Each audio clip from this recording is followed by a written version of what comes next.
Support for the Legislative Gazette comes from New York State United Teachers, working to support students, educators, and public schools as the center of their communities through the Public Schools Unite Us initiative, and United University Professions, representing 37,000 academic and professional employees at SUNY campuses and teaching hospitals across New York State. Frederick E. Cole, President, uupinfo.org.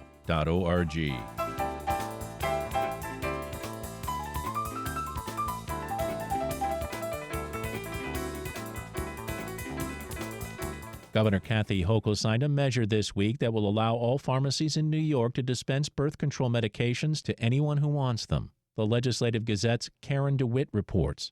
Governor Hochul says it's another step to protect women's reproductive rights after the U.S. Supreme Court's Dobbs decision in 2022 that struck down the landmark abortion rights decision Roe v. Wade. Hochul says Dobbs emboldened some on the political right to try to limit medication abortions and in vitro fertilization. While birth control medicines remain legal in the U.S., some states are placing restrictions on obtaining the pills or contraceptive devices. The governor says in New York, there will be full access. Starting today, pharmacies are now allowed to dispense 3 different types of contraception medication, and any woman can walk into a participating pharmacy and choose the birth control method that best suits her needs. And this will dramatically increase access to this for women, particularly at a time when women are feeling discouraged and not listened to and powerless. State Health Commissioner Jim McDonald says 3 methods of contraception will be available: the oral hormonal pill, conventionally known as the birth control pill, a hormonal vaginal ring, and a hormonal contraceptive patch. McDonald says the order signed by the governor essentially gives the health commissioner the power to issue one prescription that can be accessed by anyone. Basically, what we've done today by me signing this order is if you come to New York and you want to have contraception, I've issued a prescription for you. For this role, I've become your doctor as the state's physician. He says the pharmacists will do a risk assessment to help the person decide which method is best for them. All the prescriptions will be covered by insurance.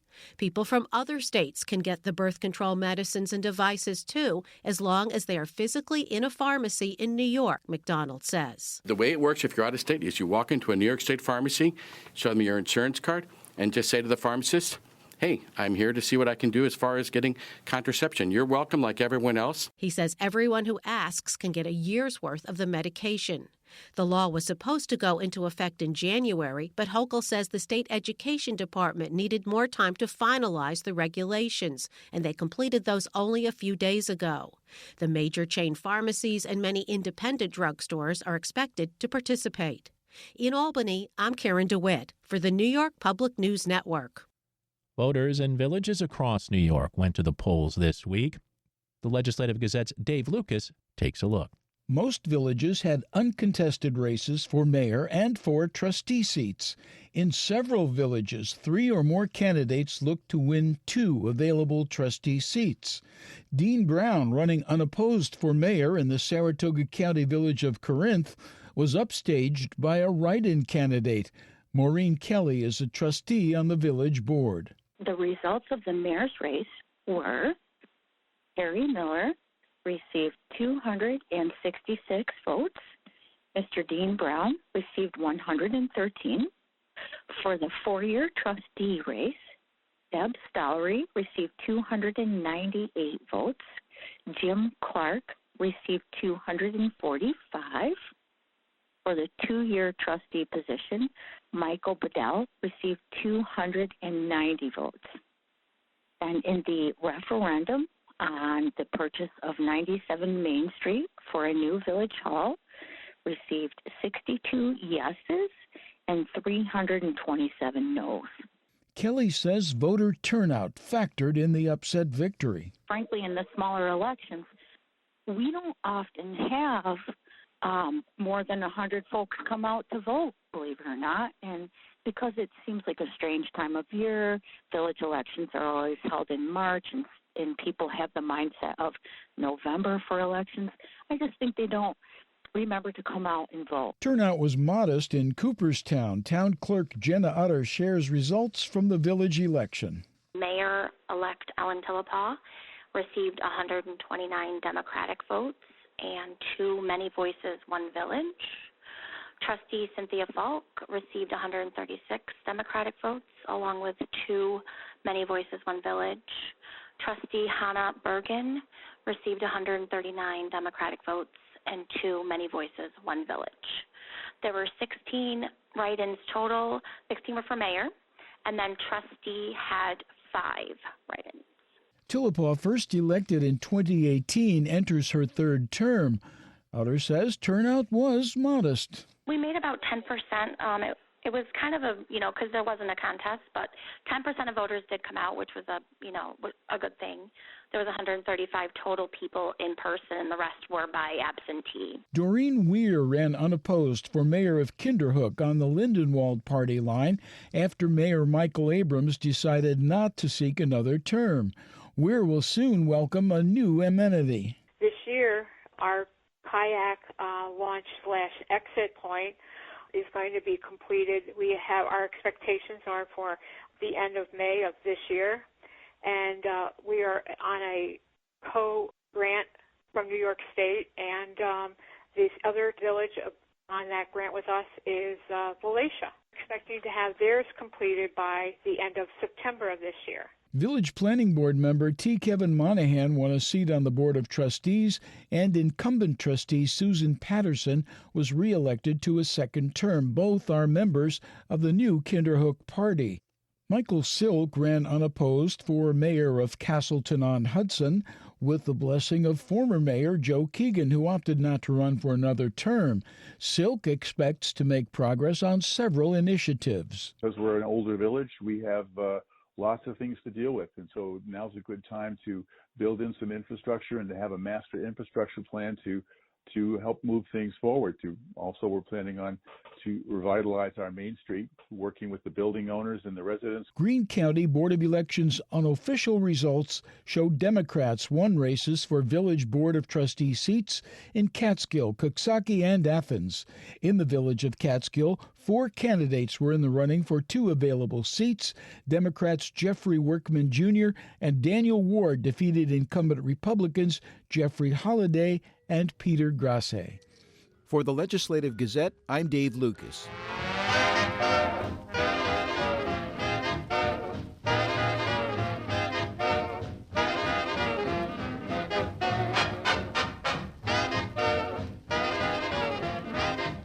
You are listening to the Legislative Gazette, a program about New York State government and politics. I'm David Gustina. This week, I sat down with State Assembly Minority Leader Will Barclay, Republican, who just received the Circle of Friends Award from the State Farm Bureau, which prompted a discussion about the plight of small farms. Well, thank you very much. I've been honored to get the Circle of Friends Award for every year I've been in the Assembly. I come from a rural district, a lot of agriculture in the area that I represent, and you're exactly right. Small family farms are struggling, and we've done nothing, unfortunately, in Albany to help these farms. Even the agriculture that's still surviving now has gone bigger and bigger, and it's kind of crowded out the small farms, and it's a struggle. And we passed the Farm Labor Act a few years ago, and that put additional expense on it. We have a lot of regulations of how you can operate your farm that puts a lot of pressure on them, and I think a lot of them just said enough's enough. We don't want to do this anymore. And farming at one time was the largest business in New York State. I don't know if it still is, but even if it wasn't just for the economic impact of the farms, I think the culture and the history, it's kind of in some of our blood. I think it's tragic to lose that for that reason too. So what can we do, Minority Leader Will Barclay? What can we do for these small farms? Is there any legislation out there? What plans are there to help them? Sure. Well, just take dairy farms. One very easy thing we could do is put whole milk back into schools. It got outlawed because they thought the fat content was unhealthy for kids. That's turned out not to be accurate at all. There's an easy one. Let's sell whole milk back in schools. But ultimately, it's a lot of stuff we could do on the state that we could do for business generally. We overregulate, we overtax all businesses in New York State. And for them, where the margins are so thin, it's very difficult for them to survive. It seems like it. I don't know if this is true or not. You can maybe fill me in if you know. But that this terrible rollout that we're hearing about when it came to the cannabis industry, also was a detriment to some of the farmers who had grown crops and then were, forced to leave them in warehouses because the industry was tied up in lawsuits and they didn't have markets for their product. They finally allowed them at farmers markets, but, farmers who can't maybe get as much for their traditional crops might have this as an option. It seems like it might not have been thought through enough in regard to the farmers. You think that might be the most accurate statement, not thought through enough with this whole cannabis rollout, putting aside the terrible tragedy. Yeah, these people invested their life savings to try to take advantage of this new market, supposedly, and the state regulators have just dropped the ball left and right. Now we have, unfortunately, as you know, a huge black market that's grown up around this, and they don't seem to want to crack down on these illegal stores, too. But it seems like everything regarding this program has been one disaster after another, and I was pleased the governor looks like she's going to get a inspector general or someone in there to investigate what's going on. Hopefully that will lead to some leadership changes and get this point in the right direction. She should have done this a long time ago, but at least she's now recognizing, and I support in those efforts to try to get this program cleaned up. Yeah, I don't know how you can have a functioning legal market when it's still cheaper to buy it on the black market. And I think that was even policy. I think someone from the Cannabis Management Agency even said that they want to do that because they're trying to encourage more cannabis use in New York State, so that's why they didn't want to crack down on the illegal stores. It seems sort of crazy to me, but anyways, the long and short of it, David, it definitely needs someone to go in there and clean this up, and ultimately will need new leadership, I'm sure. We're speaking with Will Barclay, the New York State Assembly Minority Leader, a Republican. Your conference and generally in Republicans have been on the issue of public safety. The subways in New York now have National Guard troops in them. The governor, reacting to some high-profile incidents in the subway, has done that. There's been some criticism. Why didn't you just hire more cops? But at the same time, she certainly responded to the issue. And there's talk about, even if it's just for psychological reasons to keep people feeling safe, it was something that needed to be done. So what do you make on the Republican side of the governor's move there? Well, again, we're all for more safety and law enforcement, particularly where crime's been rampant on the subway. So we're not opposed to that. I'm not sure that's the solution. I think you're right. I would like, if we didn't have this anti-police narrative, we might not be losing so many New York PD members, and people join the force more readily than they are now. I would prefer, obviously, to have police in the subways versus the National Guard. But if that's one thing that's going to quell the surge of violent crimes that's happening there, I fully support that.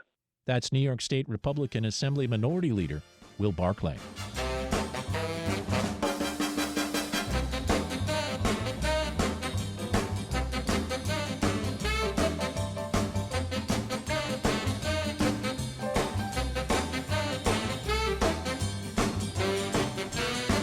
You are listening to the Legislative Gazette, a program about New York State government and politics.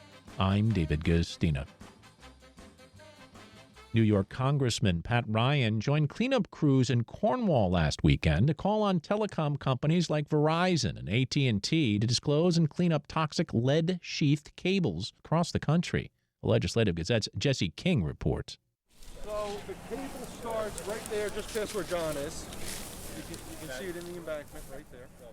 Ryan met with members of the Cornwall cleanup crew along a busy stretch of Quaker Avenue. Angelo Shimberry, a volunteer and local arborist, says the crew has covered this particular area multiple times. It's a frequent site of illegal dumping and litter, but their latest find is likely decades old, a fallen telephone wire wrapped in white lead coating. And the white is oxidation, and that's how it leaches into the soil. So if it's that color, that means it's much more likely to bleed into all what's, right lead does not oxidize in the air very quickly, which is the reason why they used it. You put it in contact with soil or water, and it leaches very quickly. Ryan says the telecom industry largely phased out lead-sheathed cables in the 1950s, but many of them remain hanging, abandoned.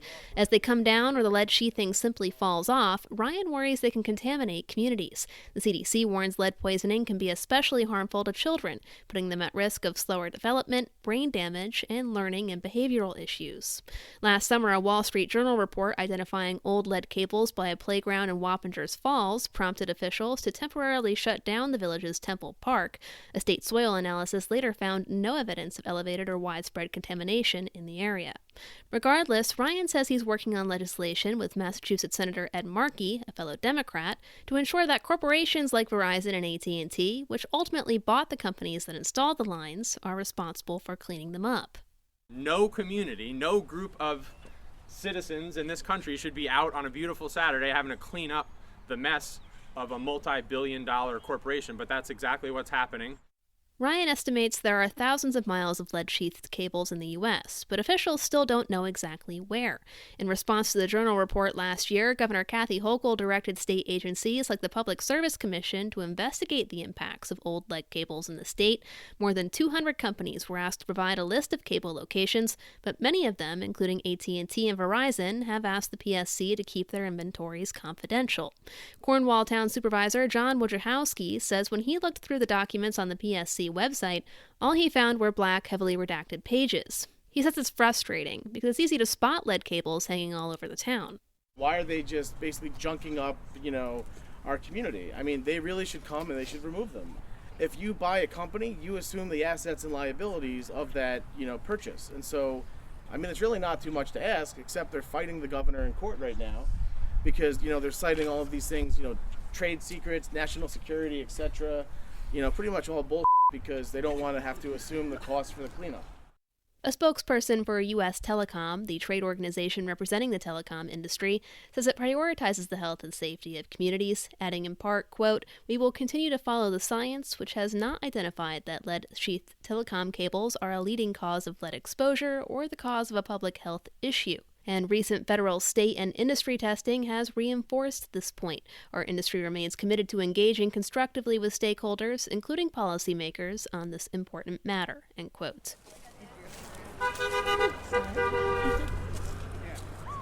Shimberry says the Cornwall cleanup crew ultimately decided not to remove the cable Saturday, as they're still weighing the safest methods of disposal. Vice President Tanya Chacho says the organization, which lists more than 400 total volunteers on Facebook, hopes to expand into a larger nonprofit serving all of the Hudson Valley. She says the job is never really done. It can be discouraging sometimes and overwhelming to see what we find, but these are the people that I want to be out with. These are the people that I want to be around because these are the ones that care and that are making a difference. The Cornwall cleanup crew meets every Sunday morning at the CVS parking lot on Quaker Avenue. For the Legislative Gazette, I'm Jesse King. New York State public school districts are complying with a state mandate to remove indigenous nicknames and imagery by the end of the 2024-25 school year. More now from the Legislative Gazette's Lucas Willard. The Mechanicville City School District in Saratoga County has long been home to the Red Raiders, but in compliance with the Education Department policy, the district has launched an online survey to collect public opinion on changing its nickname and mascot. While acknowledging resistance to the change within the district, Mechanicville Superintendent Kevin Kolakowski wants the school community to lend their voices to the process. It is the utmost importance for us on our end to ensure that as we're moving forward, that we do so in a unified way. And I want to be clear that, as we're moving forward in this whole process, whether we're Raiders, Red Raiders, or any other name, we are Mechanicville. The survey will remain available on the district's website through the end of the week. Districts that do not comply with the policy are at risk of losing state funding. The Education Department recommends districts, quote, employ the most economical approach to addressing these requirements in both time and capital, end quote. Kolakowski notes the potential high costs for adopting a new moniker and mascot. There are some qualifiers that for some of your big ticket items, like your turf fields, which are a substantial charge, or the scrubbing of a gym floor, you can put in hardship waivers for a short time in order to at least spread out the cost of what this is going to be. But in the same breath, it's a significant amount of money that should be used for kids and program, not for the mandated rebranding of a logo or mascot. Mechanicville is starting the process of changing its nickname after the South Colony Central School District Board of Education last month officially adopted its new moniker, the Wolfpack, retiring its Raiders name. Colony's Native American imagery was phased out by the district about a decade ago. Superintendent David Perry said Colony initially petitioned to keep its Raiders nickname, but was denied. So at that time, we developed a strategic plan for engaging our students, our community members, and set out just about a year ago this time, about March of 2023, looking at what we needed to do. The district asked for public input, and Perry estimates about 200 offerings came from the school community. The choices were narrowed down to a top 4 this fall before the Wolfpack name was chosen, a nod to the busy Wolf Road. Because Colony had already retired its indigenous imagery, opting to use its capital C on sports uniforms, Perry says the cost has been spread out over time. Pricier initiatives, such as the refurbishing of a basketball court, are already being incorporated into a larger capital project. But that's not to say there isn't a cost associated with adopting the new nickname. We certainly have costs for signage. We have costs for, rugs and carpets as people enter facilities. I don't have a final cost. If I were to guesstimate that cost, I would say it's at least $75,000 and probably closer to over $100,000 when all's said and done on the low end. In Cambridge, where the public school district unsuccessfully sued to keep its Indians moniker after years of debate, the Cambridge Central School District Board of Education this month tabled a motion to approve a new school mascot. In a statement, the district said it was taking the advice of its superintendent and legal counsel, saying the delay comes, quote, in order to provide more time for district administration to review additional information that has been brought to its attention and to discuss with our school attorney, end quote. For the Legislative Gazette, I'm Lucas Willard.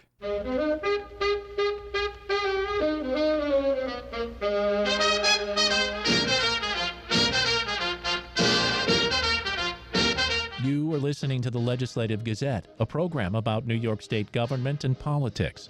I'm David Gustina. The outgoing commissioner of the New York State Department of Environmental Conservation was at a park on the shore of Lake Champlain to discuss the release of a final watershed plan and to announce investments that will help improve the water quality of the lake. Legislative Gazette's Pat Bradley was there and filed this report.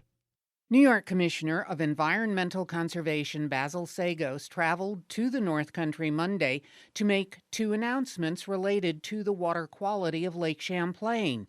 Standing near the shore, Sagos called Lake Champlain one of the most pristine water bodies in North America.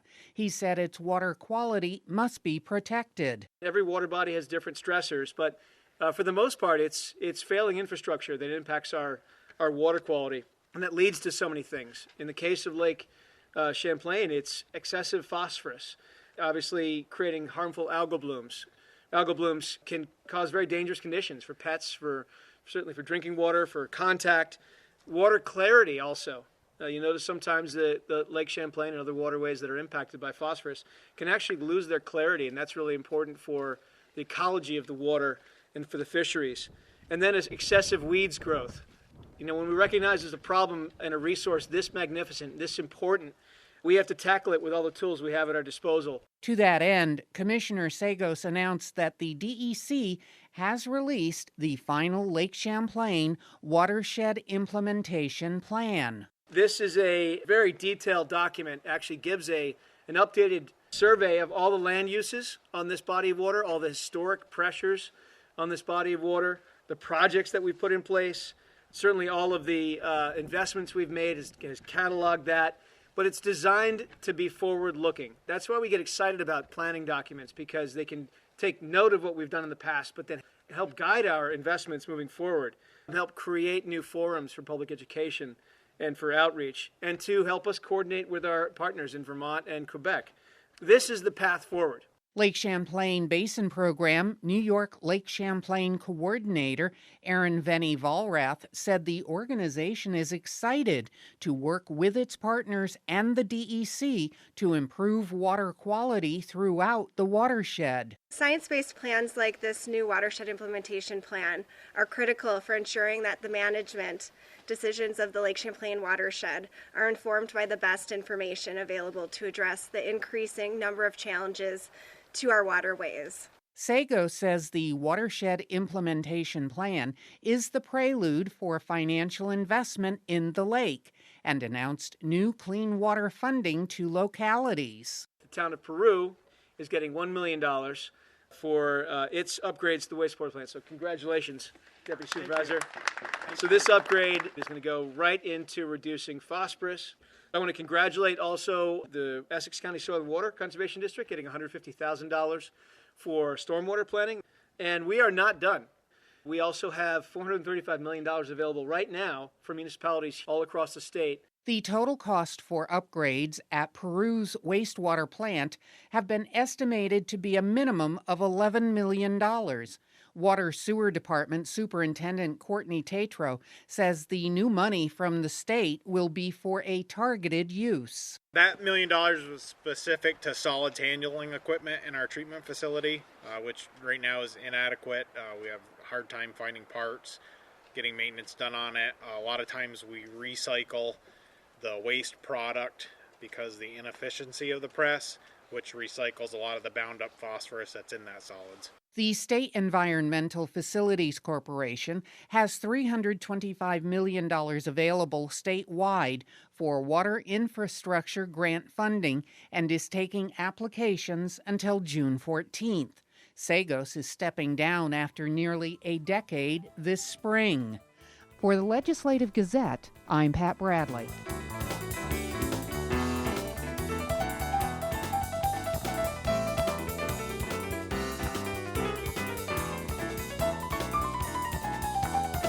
And that about does it for this week's show. The Legislative Gazette is a production of WAMC Northeast Public Radio. We had help from the New York State Public News Network. You can listen to the Legislative Gazette anytime at WAMCpodcast.org or anywhere you get your podcasts. Look for program number 2412. And join us again next week at this same time for more news on New York State government and politics.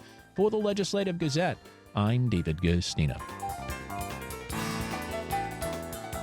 Support for the Legislative Gazette comes from United University Professions, representing 37,000 academic and professional employees at SUNY campuses and teaching hospitals across New York State. Frederick E. Cole, President, UUPinfo.org.